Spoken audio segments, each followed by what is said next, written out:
Today's story begins in Lapeer County, Michigan in 1935 when the Lapeer Farmers Mutual Fire Insurance Company failed financially and was put into receivership.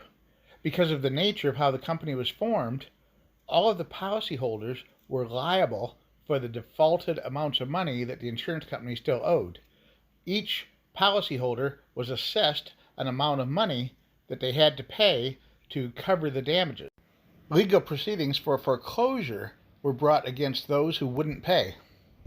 The most well-known of these people were the Ziegenhardt brothers of Marlette, and their farm was 240 acres, located on the southeast corner of Van Dyke and Barnes Road. And you can see they had a nice sized plot here, and they also owned another 160 acres about a half mile to the east of that. Their assessed share of the bill was $247, which was a substantial sum of money back then, but they could have easily paid. They decided to stand by their principles and turn their home and property into a secure compound, I guess we'd say, with the support of neighbors, friends, and the general public. The local sheriff even resigned instead of being a part of putting the Ziegenhardts and the widow Stevens out of their homes.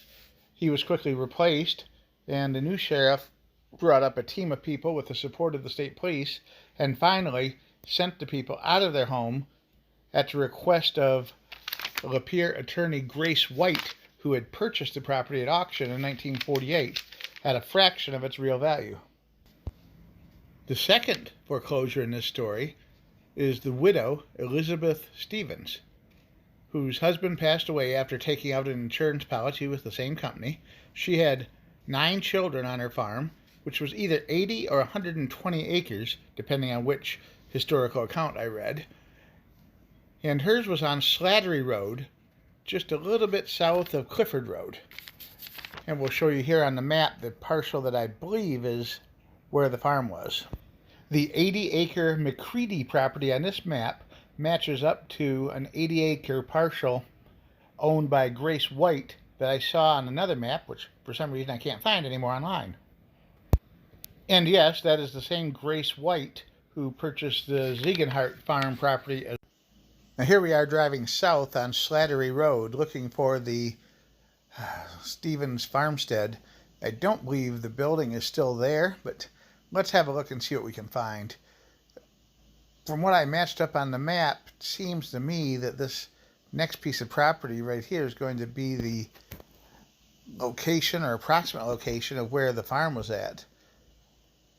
And if you look, you can see this entryway right here where the ground's kind of elevated.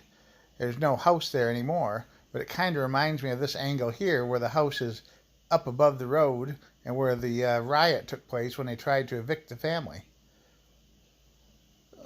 But if we go further down Slattery Road, maybe another quarter of a mile, we come to another house that actually kind of resembles the Stevens homestead. Definitely some architectural similarities between the two, but then again, this style house was quite common for farmsteads back in the day too. And Miss Stevens was standing on principle as well.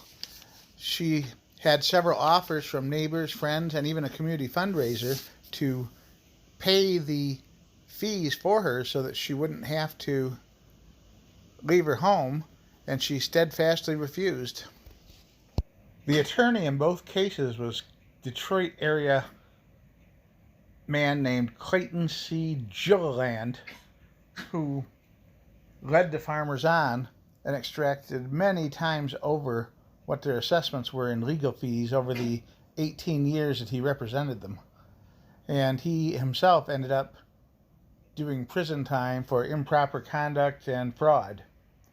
A very sad situation all the way around.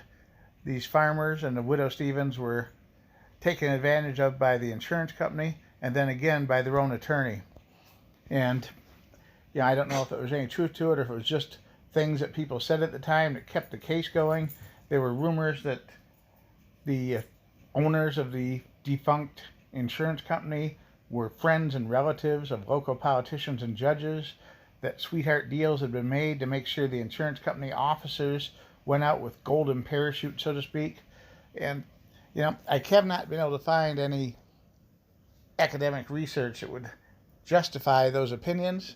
There's one book that was written by a local man a few years back, and I'll put a link to it here in the description, but I just need to make sure you know that that's a fictionalized account of the events. Nothing that's been documented with footnotes or research references.